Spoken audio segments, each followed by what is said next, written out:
왜 어떤 이는 평생 노력해도 복이 새어나가고 어떤 이는 가만히 있어도 재물과 평안이 따르는 것일까요? 그 해답은 멀리 있지 않습니다. 바로 당신 곁에 사람, 그리고 당신이 놓지 못하는 마음에 있습니다. 오늘 저 성철이 여러분의 삶과 재물운을 바꾸는 인과의 법칙에 대해 이야기해 드리고자 합니다. 나이가 들어 외롭고 쓸쓸하다고 해서 절대 이런 사람의 집에는 찾아가지 마십시오. 우리 같은 연배가 되면 가장 두려운 것이 바로 외로움입니다.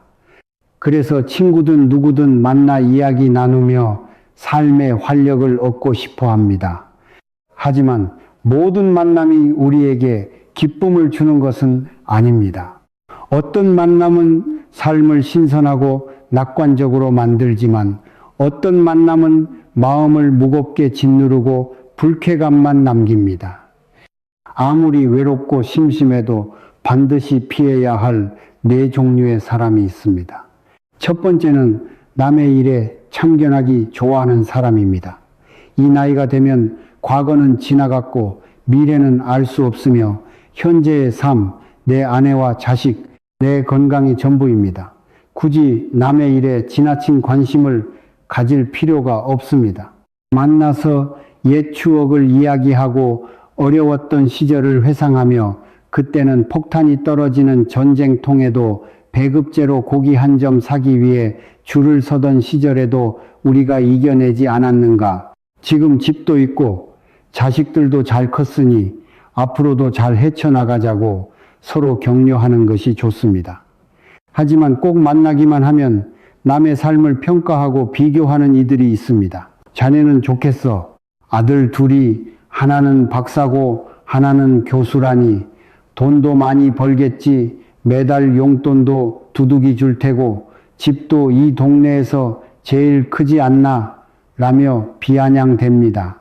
사람마다 각자의 복과 분수가 있는 법입니다. 남이 부유하고 자식이 잘 되어 용돈을 얼마를 주든 그것은 그들의 복이니 축하해주면 그만입니다.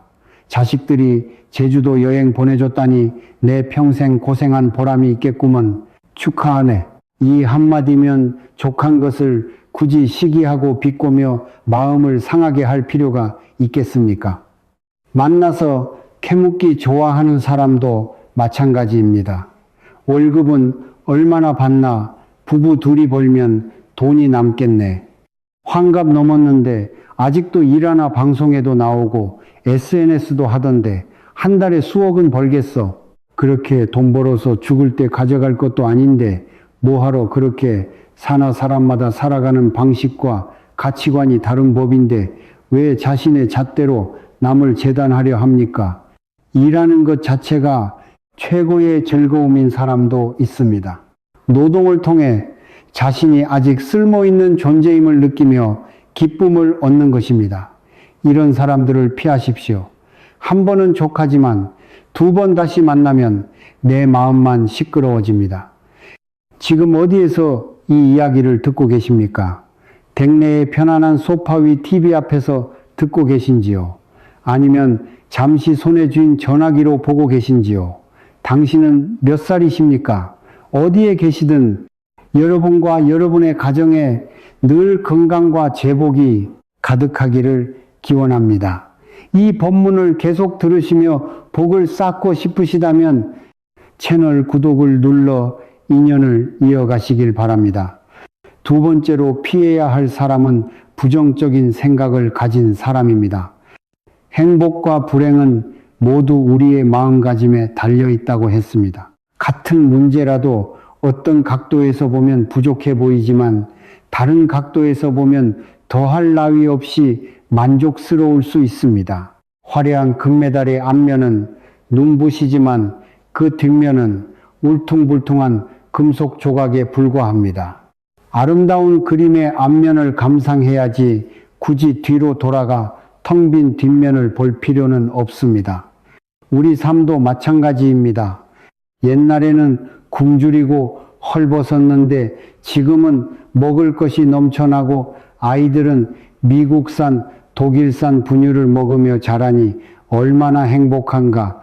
과거 서울에서 부산까지 가려면 완행 열차를 타고 꼬박 하루가 걸렸는데 지금은 기숙사로 편안하고 쾌적하게 몇 시간이면 가니 세상 참 좋아졌다고 생각하면 삶이 더없이 행복합니다. 하지만 늘 불평만 하는 사람은 이 나라는 홍수 아니면 가뭄이고 아침부터 교통체증에 미세먼지로 가득하며 먹거리는 화학물질 투성이에 주변엔 사기꾼만 들끓는다고 한탄합니다.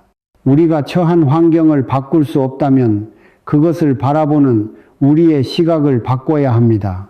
늘 부정적인 사람과 함께 있으면 나 자신까지도 우울해지고 세상이 싫어집니다.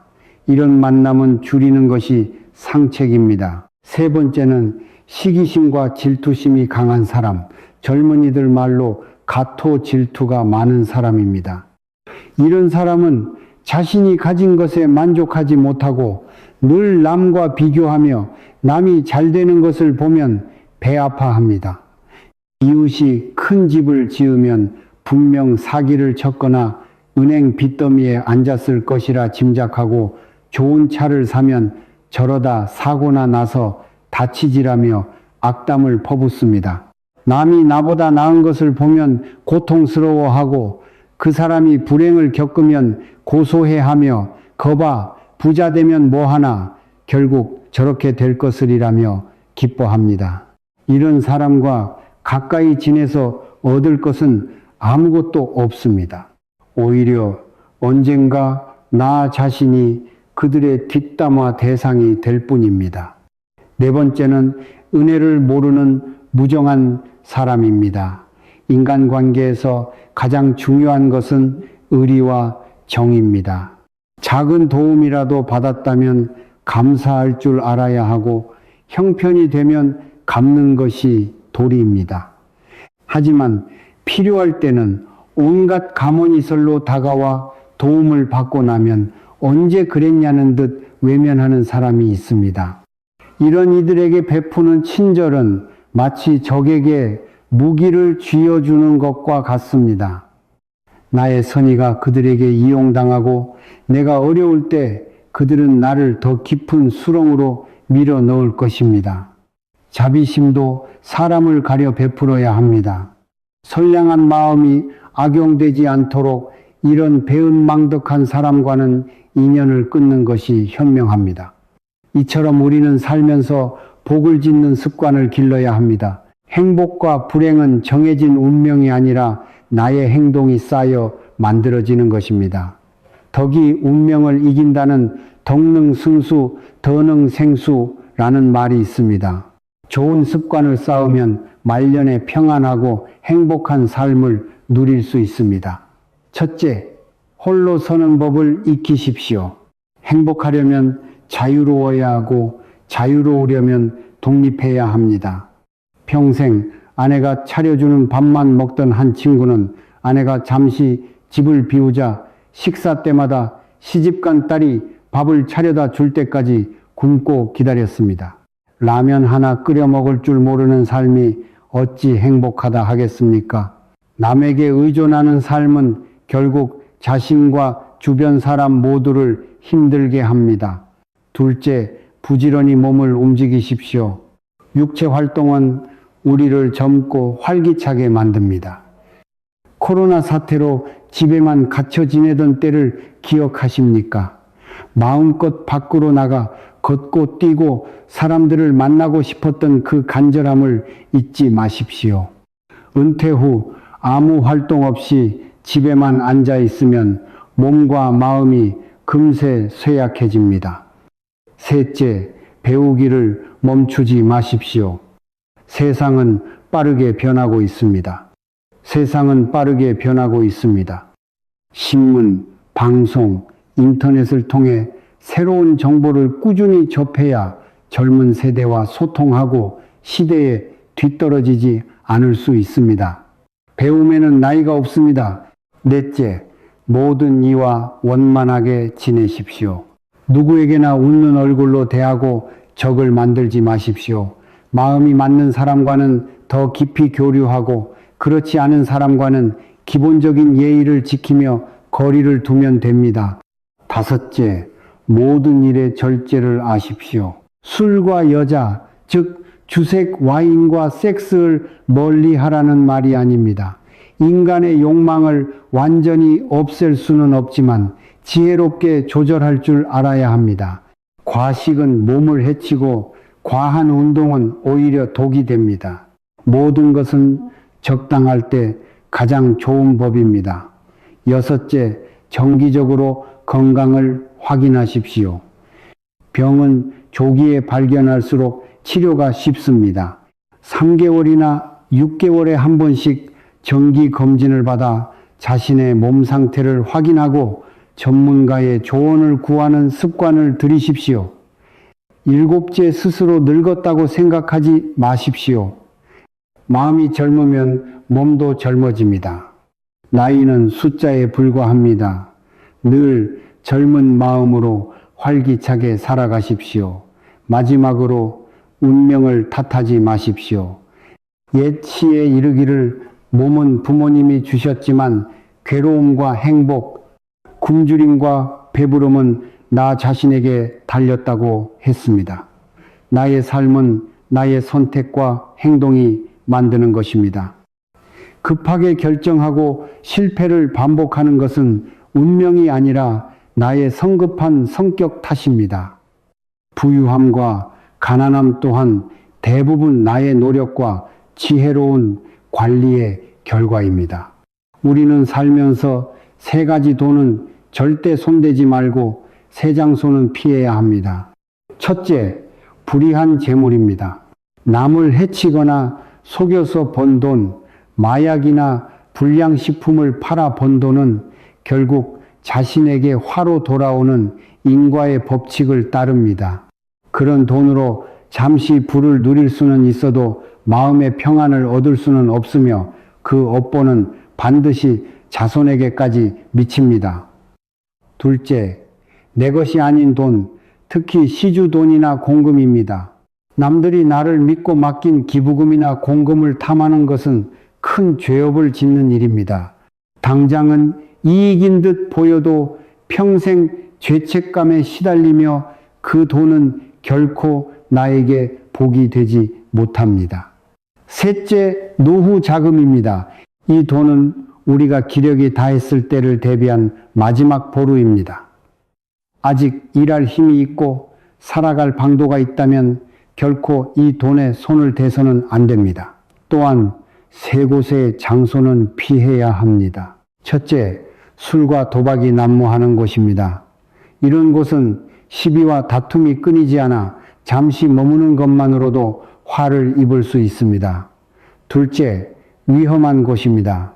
젊을 때는 높은 산 깊은 바다를 정복하며 성취감을 느낄 수 있지만 나이가 들어서는 평안과 안전을 지키는 것이 최고의 정복입니다. 스스로를 위험에 빠뜨려 남에게 짐이 되는 어리석음을 범하지 마십시오.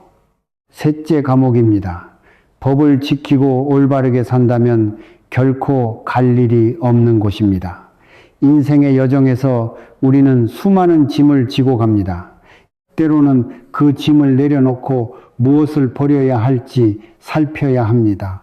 낡고 해진 물건을 버려야 새 것을 드릴 수 있듯이 마음의 짐도 버려야 평안을 얻을 수 있습니다. 첫째, 원망을 내려놓으십시오. 남을 미워하는 마음은 독을 품고 있는 것과 같아 결국 나 자신을 해칩니다. 그들은 내 마음속에 머물 자격이 없는 사람들입니다. 그들의 업보는 그들이 받을 것이니 내 마음에서 그들을 깨끗이 비워내십시오. 둘째, 슬픈 과거를 내려놓으십시오. 과거는 이미 지나갔습니다. 아름다운 추억은 간직하되 슬픈 기억에는 얽매이지 마십시오. 현재를 살고 미래를 바라봐야 합니다. 셋째, 무의미한 관계를 내려놓으십시오. 나이가 들수록 진정한 인연 몇몇만 곁에 두면 족합니다. 나를 불편하게 하고 힘들게 하는 관계는 과감히 정리하십시오. 하늘이 맺어준 부모 자식 간의 천륜과 어려움을 함께 겪은 아내와 남편 진정한 친구와의 인정, 호의만 지키면 됩니다. 넷째, 헛된 명예를 내려놓으십시오. 과거의 직함이나 감투는 모두 허상입니다. 평범한 한 사람 선량한 시민으로 돌아와 소박한 삶을 사는 것이 진정한 행복입니다. 마지막으로 자신과 타인을 용서하십시오. 이 세상에 완벽한 사람은 없습니다. 미국의 애플사 로고가 한 입 베어문 사과인 이유는 이 세상에 완전한 것은 없다는 철학을 담고 있기 때문입니다. 나의 허물 타인의 실수를 너그러이 용서할 때 우리는 비로소 자유로워질 수 있습니다. 인생이라는 긴 여행의 마지막 역에 가까워지고 있습니다. 빈손으로 왔으니 빈손으로 돌아가는 것이 순리입니다. 우리가 마지막 문을 들어설 때 아무것도 거리낄 것 없는 가벼운 마음과 깨끗한 두 손만 있다면 더할 나위 없을 것입니다. 그렇게 되기 위해 오늘 제가 말씀드린 것들을 하나씩 내려놓으시길 바랍니다. 마음이 가벼워지면 눈앞의 세상은 여전히 아름다울 것입니다. 갑자기 궁금해지는데요. 이 영상을 보고 계시는 여러분은 올해 몇 살이신가요? 나이와 상관없이 오늘 제가 들려드린 이야기는 여러분께 어떻게 다가갔나요? 저는 언제나 여러분의 삶에 늘 평안과 행복이 가득하기를 진심으로 기도하고 또 바랍니다. 오늘 함께 나눈 이 지식과 이야기에 대해 여러분은 어떤 생각을 하셨는지 궁금합니다. 어떤 새로운 점을 배우셨거나 혹은 다른 생각이 드셨다면 댓글로 자유롭게 남겨주세요. 여러분의 소중한 의견 하나하나가 저에게는 큰 힘이 됩니다. 마지막으로 부디 늘 몸도 마음도 건강하시고 여러분의 모든 날들이 평안으로 가득하기를 기원합니다. 세상 그 무엇보다 건강과 평안이